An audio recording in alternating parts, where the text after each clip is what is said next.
வணக்கம். சூர்யா, இந்து மக்கள் கட்சி இளைஞரணி மாநில பொதுச் செயலாளர், கோவை மாவட்டம். இப்போ வந்து பார்த்தீங்கன்னா, நேற்று சட்டப்பேரவையில் எதிர்க்கட்சி தலைவராக பொறுப்பேற்றிருக்கும் உதயநிதி ஸ்டாலின் வந்து சட்டப்பேரவை அவைத் தலைவருக்கு வந்து வாழ்த்துக்கள் எல்லாரும் சொல்லிட்டு இருக்கும்போது அவர் வந்து என்ன சொல்றாருன்னா, இந்த வாழ்த்துக்களோட சேர்த்து சனாதானத்தை அழிப்பேன்னு சொல்லி சொல்றாரு.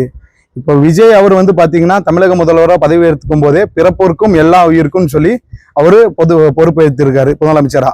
பார்த்தீங்கன்னா, எல்லா மதங்களுக்கும் எல்லா இதுக்கும் பொதுவாக இருப்பேன்னு சொல்லியிருக்காரு. ஆனாலும் அவர் பேசும்போது தமிழக முதலமைச்சர் விஜய் அவர்கள் வந்து எந்த ஒரு எதிர்ப்பையும் சொல்லலை, அது பேசக்கூடாதுன்னு சொல்லி எதுவுமே சொல்லலை. ஆனால் அவர் பேசும்போது அமைதியாக இருந்திருக்காரு. அவர்லேருந்து எல்லாருமே அவையில் அமைதியாக இருந்திருக்காங்க சட்டப்பேரவையில். இது இந்து மக்கள் கட்சி சார்பாக வன்மையாக கண்டிக்கத்தக்கது.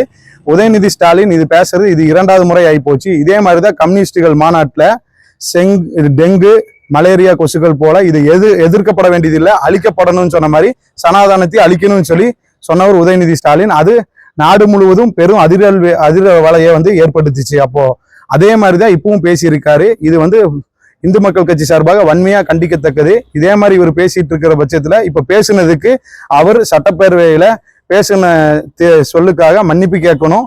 அதுபோக பெரும்பாலாம இருக்கிற இந்துக்கள் மத்தியில இது ஒரு தொடர்ந்து இந்த மாதிரி செய்யறதுனால இது ஒரு அதிர்ச்சியை ஏற்படுத்தியிருக்கு. இதை வந்து இவங்க இந்த சட்டமன்ற தேர்தலையே தெரியும், திமுக இந்த மாதிரி பேசுனதுனாலதான் இவங்களுக்கு பெரும் இந்துக்கள் பேராண்மையா இருக்கிற இந்துக்கள் வந்து ஓட்டளிக்காம இவங்களை எதிர்கட்சி ஆக்கியிருக்காங்க ஆளுங்கட்சியில இருந்து.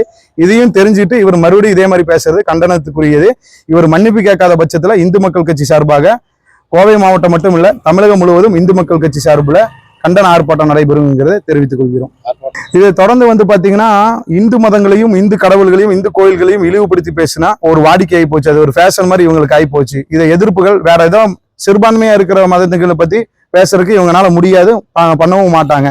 ஏன்னா இந்துக்களை பேசினா கொஞ்சம் ரீச் ஆகலாம் அப்படிங்கிற மாதிரி நினைச்சிட்டு இருக்காங்க. இது தொடர்ந்து போன டைம் உதயநிதி அவர்கள் பேசினதுக்கே தமிழகம் மட்டும் இல்லாம எல்லா நாடு முழுவதும் அவர் மீது வழக்குகள் பதியப்பட்டது.